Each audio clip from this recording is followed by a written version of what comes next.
Hello, my name is Mark Jones, and I want to tell you my story about the day of September 11th, 2001. We left Norfolk, Virginia on April 25th, 2001. It was a Wednesday. I was a junior officer assigned to the aircraft carrier USS Enterprise. I had already been assigned to the ship about a year and a half, and during that time, we had just done operations off the coast of Virginia and prepared for our big deployment. This was going to be my first time ever leaving the United States and ever going overseas. But this was peacetime. The U.S. military intervention in Bosnia and Balkans had ended.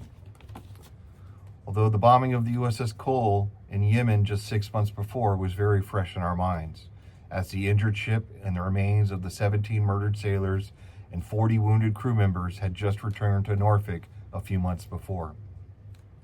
I was 26 years old and very excited. I had been both mentally and physically preparing for this deployment for a long time, and I knew this was going to be probably one of the hardest challenges of my life. As a junior officer, I ran a division of about 12 enlisted sailors. Most of them were younger than I, but a couple of them were some old salts who made sure to keep me in between the lines and not to screw things up too bad. I ran what was called the Air Transfer Office. That's basically a passenger terminal for the floating city with an airport on the roof.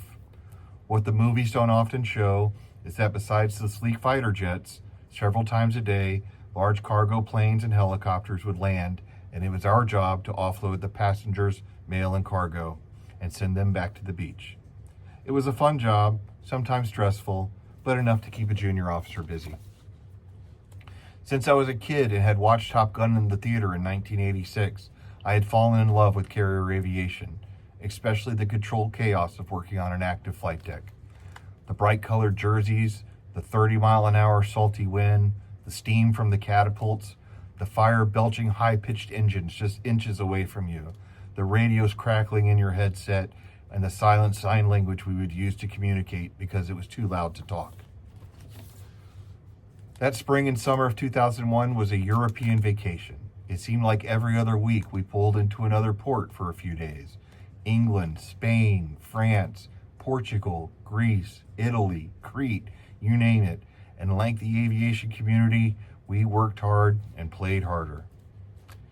In August of 2001, we transited out of the Mediterranean, through the Suez Canal, through the Red Sea, through the Straits of Hormuz, and into the Persian Gulf.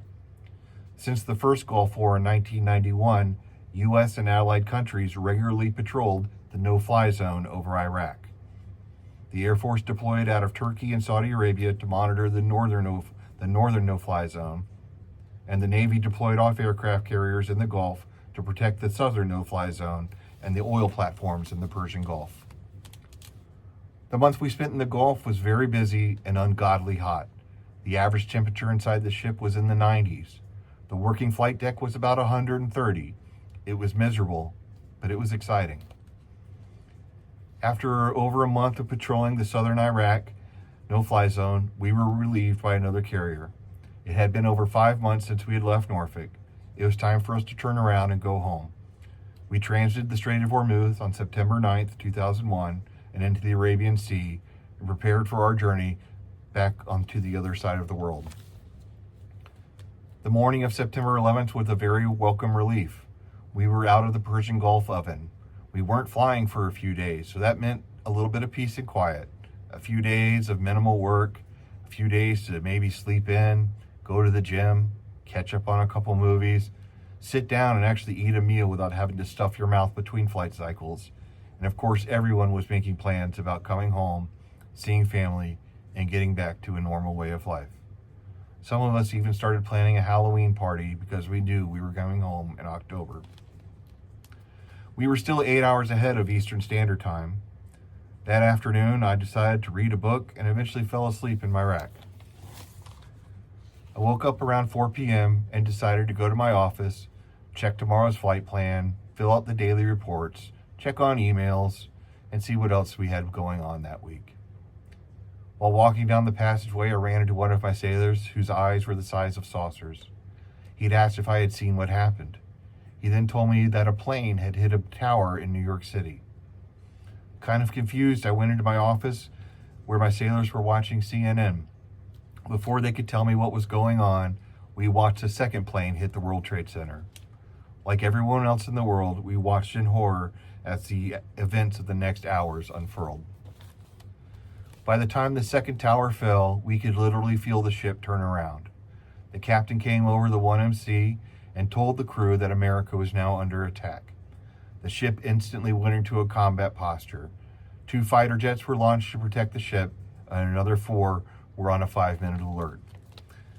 Because of my usual position communicating with supply on the beach, I had one of the few phones that had a landline.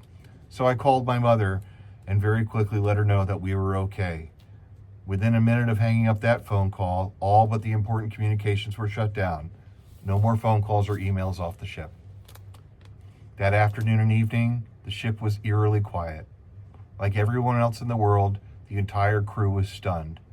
Many of these young people were from the New York City area, while others had friends and family that worked in the Pentagon. We later would find out that several members of our crew did lose loved ones that day. The next day, we began preparing for war. We sat exactly 12 miles off the coast of Pakistan, and we could see cars literally driving along the shore. The next 3 weeks were a blur. There was a sense of helplessness as we watched the news and the bucket brigades and workers at Ground Zero, while we were just sitting on the other side of the world. But every day, a steady flow of bombs made their way from the magazine to the bowels of the ship, up to the hangar, and then up to the flight deck. They were building bombs so swiftly and in such numbers that one of the mess decks had been converted to a bomb assembly area. As the weeks went by, we knew that something soon was going to happen. There were a lot of closed-door meetings with the ship's leadership, and finally, on the morning of October 7th, it was a Sunday, we were briefed that the strikes into Afghanistan would start tonight. That night, we began doing our pre-flight checks about an hour before the first launch. While making sure the catapults were good, a dozen bomb-laden jets began spooling up with their pilots and air crew. While doing those pre-flight checks, the Tomahawk missiles from the 3 submarines that were near us began to launch. The dark sky lit up like bottle rockets. And soon we launched our first sortie of 12 jets to begin their 8-hour round trip over Afghanistan. After the first flight cycle, I went down to the office and the news was still on. The talking heads were still wondering when the United States would retaliate. And I thought to myself, well, in a few minutes, they're going to find out. I also thought about my parents who were probably coming home for church around that time, and that they too would soon know what we were doing.